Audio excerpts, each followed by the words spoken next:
प्रणाम मित्रों। यूं तो ओशो का जो व्यक्तित्व है, उनकी जो आवाज़ है, वाणी है, भाषा शैली है, ज्ञान है, वो अपने आप में ही बहुत आकर्षक, चुंबकीय और प्रभावशाली है। पर यह भी एक सच है कि उनको जन-जन तक पहुंचाने में उनकी ऑडियो, वीडियो, कैसेट्स एवं पुस्तकों का भी बहुत बड़ा योगदान रहा। वह आज अपनी देह त्यागने के बावजूद भी इन ऑडियो वीडियोस के साथ, अपनी पुस्तकों के साथ हमारे बीच में मौजूद हैं। पर क्या आप जानते हैं कि इन ऑडियो वीडियोस और पुस्तकों को बनाने के पीछे कौन सा इंसान था? जी हाँ, उसके पीछे थे स्वामी चैतन्य सागर जी, जिन्हें लोग लहरू भाई के नाम से जानते हैं। यहाँ तक कि स्वयं ओशो भी उनको लहरू भाई कहकर ही संबोधित करते हैं। जी हाँ, लहरू भाई वह पहले शख्स थे जिन्होंने ओशो की प्रवचनों की रिकॉर्डिंग शुरू की, अपने आनंद के साथ, अपनी हॉबी के साथ। और वो हॉबी आगे-आगे इतनी बढ़ती गई कि उन्होंने रेगुलर रिकॉर्ड करना शुरू किया।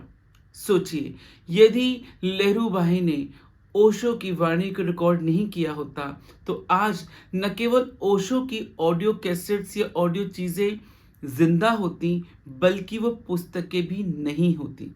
क्योंकि आज जिन पुस्तकों को हम पढ़ते हैं, वो पुस्तकें भी ओशो की ऑडियो कैसेट्स को सुन-सुन करके लिपिबद्ध की गई हैं। तो कहीं न कहीं आज ओशो जो ऑडियो वीडियो के ज़रिए और पुस्तकों के ज़रिए विद्यमान हैं, उसका श्रेय पूरा का पूरा लहरू भाई को जाता है।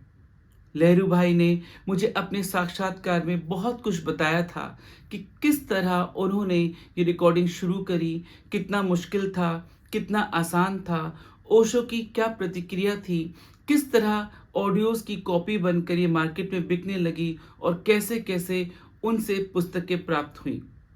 आज लहरू भाई भी हमारे बीच में नहीं हैं, परंतु उन्होंने मुझे जो भी कुछ अपने साक्षात्कार में बताया था, ओशो के साथ बिताए हुए दिन बिताए थे, वह अपने आप में बहुत ही खूबसूरत थे।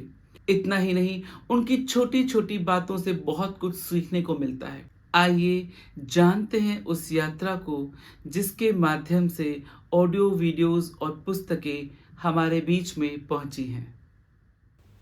लहरू भाई बताते हैं, मैं ओशो से 21 मार्च 1967 में मुंबई के क्रास मैदान नामक स्थान में चल रहे प्रवचन क्या ईश्वर मर गया है के दौरान मिला था।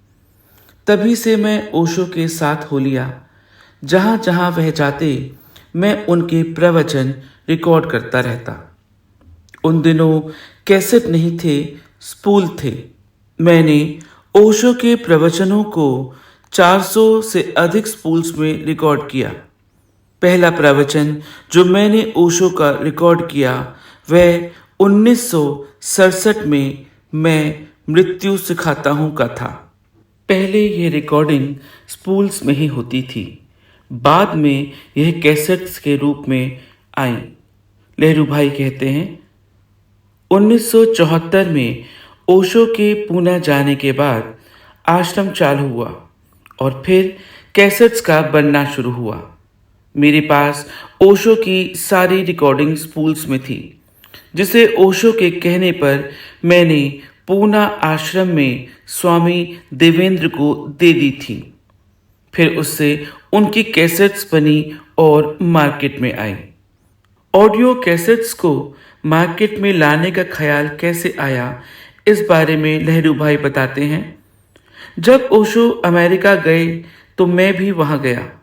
वहाँ उनसे मिलने पर मैंने बताया कि इधर पूना या मुंबई में सारा काम ठप है और लोग आपके प्रवचनों के ऑडियो मांगते हैं।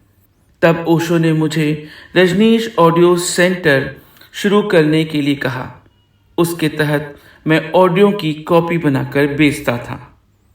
ओशो के प्रवचनों से कैसेट्स तो बन गई, लेकिन पुस्तकें कब और कैसे प्रारंभ हुई, इस बारे में लहरू भाई कहते हैं, उस समय टाइम्स ऑफ इंडिया की एक पत्रिका थी धर्मयुग, जिसमें एक पाठक जी थे जो टाइपिस्ट का काम करते थे। वे शॉर्ट हैंड भी अच्छी जानते थे। वे ओशो की रिकॉर्डिंग को सुनकर शॉर्ट हैंड में लिख लेते थे। फिर स्क्रिप्ट टाइप होता था और फिर उसके बाद प्रूफ होता था। फिर जाकर एक पुस्तक बनती थी। किताबों की प्रूफिंग विभाग में लगभग 10 लोग थे, जिसमें ओशो का निर्देश था कि उनके प्रवचनों को ऐसा का ऐसा ही छापना है, उसमें कुछ भी एडिट नहीं करना है। ओशो कहते थे कि मेरी किताबें ऐसी नहीं हैं कि एक बार पढ़ोगे तो बात खत्म हो जाएगी। उसे बार बार पढ़ोगे तो नए नए अर्थ निकलते जाएंगे। इसलिए किताब का कागज बहुत अच्छा और बाइंडिंग मजबूत होनी चाहिए। ओशो के काम कराने के ढंग को बताते हुए लहरू भाई कहते हैं, ओशो के साथ काम करना तलवार की धार पर चलने जैसा था। काम करने के लिए जो सबसे अहम चीज यानी पैसा चाहिए होता था, वह हमारे पास उस वक्त नहीं था। लेकिन ओशो का उसूल ऐसा नहीं था कि पहले पैसा हो और हम बाद में काम करें। वे पहले काम शुरू करवाते, बाद में पैसा अपने आप जुट जाता। वे हमेशा कहते थे, पैसे की चिंता मत करो, पैसा आ जाएगा। कहाँ से आएगा इसका कोई ठिकाना नहीं होता था, पर बाद में आ जाता था। उनका हर काम अज्ञात में छलांग होती थी और उनके साथ यही मैंने सीखा कि जीवन अज्ञात में छलांग का नाम है, जिसमें उन्होंने कहा कि बहते जाओ और मैं बहता गया। आशा है आपको यह वीडियो पसंद आई होगी।